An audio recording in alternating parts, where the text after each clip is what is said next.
حضرت عثمان غنی رضی الله تعالی عنہ د غټ کردار او د غټ سیرت مالک د شرم او د حیا کوم صفت ته د پد کې ډیر زیات سنن ابن ماجه کې دا روایت موجود ده ارحم امتی بامتی ابو بکر واشدهم فی امر الله عمر واصدقهم حیاء عثمان واقضاهم علی روایت وجده خلاصه در تبینما نبی علیہ الصلوۃ والسلام فرمایي وای د ما په امت باندې په ټولو نه زیات رحم کول ول صحابي آغا ابو بکر صدیق رضی الله تعالی عنہ دی ارحم امتی بامتی ابو بکر واشدهم فی امر الله عمر د دین په معاملہ کې په ټول نه زیات سخت حضرت عمر فاروق رضی الله تعالی عنہ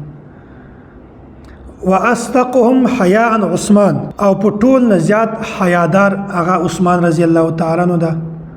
واقضاهم علی او د فیصله په لحاظ باندې په ټول نه زیات علم په ټول نه ښه فیصله د حضرت علی کرم الله وجهه سره ده او د غرنګ مختبه نبی وای د حلال او د حرام په منځ کې فرق یعنی د فقه کوم مسائل دي د زیات علم حضرت معاذ بن جبل رضی الله تعالی عنہ سره ده او دغه سي د میراث کوم مسائل دي د حضرت زید بن ثابت رضی الله تعالی عنہ سره ده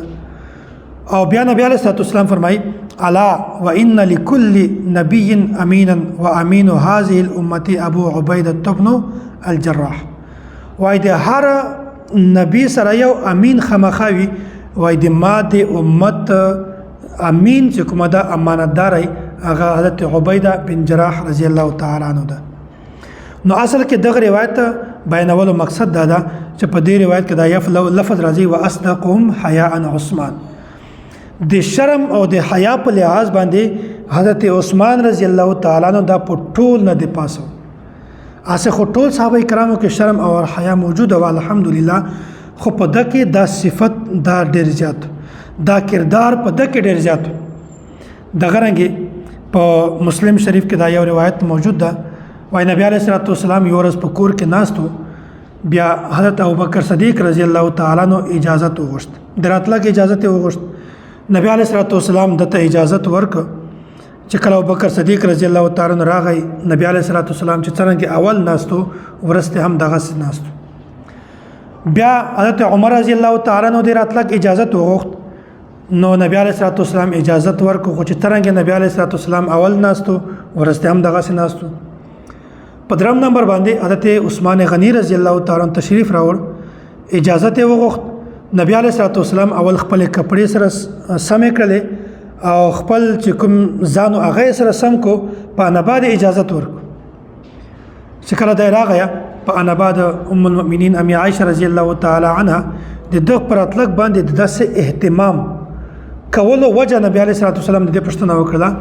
چې ته ابوبکر صدیق رضی الله تعالی عنہ راغی او عمر فاروق هم راغلی وو خو تا دومره اهتمام نه وکیا د د پر اتک باندې تا داسې ولې اهتمام وکیا نو نبی علیہ الصلوۃ والسلام ورته فرمایل الا استحي من رجل يستحيي منه الملائکه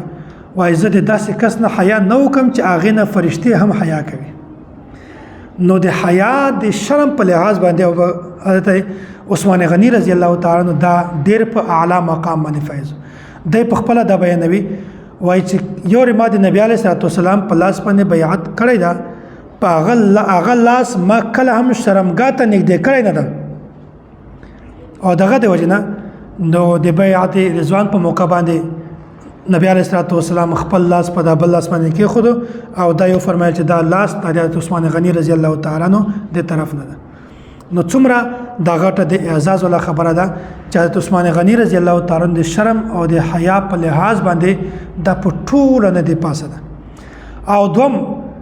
حضرت عثمان غنی رضی الله تعالی عنہ کاتب وحی لقب هم ملو شوی ده نبی علیہ الصلوۃ والسلام باندې کوم وحی راتله هغه به صحابه کرامو لیکله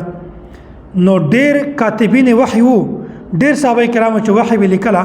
خو حضرت عثمان غنی رضی الله تعالی عنہ د قران کریم سورۃ الحجرات نمونه ست تر اخره پورې دا قران کریم اول وار حضرت عثمان غنی رضی الله تعالی عنہ د لیکلو نو دا کاتب وحی دا هم ډېر غټ اعزاز ده او شرم او حیا وال چې کومه خبره ده دا هم ډېر غټ اعزاز ده. الله تعالی دې مونږ ته هم داسې د شرم او د حیا وال جوړ کړي.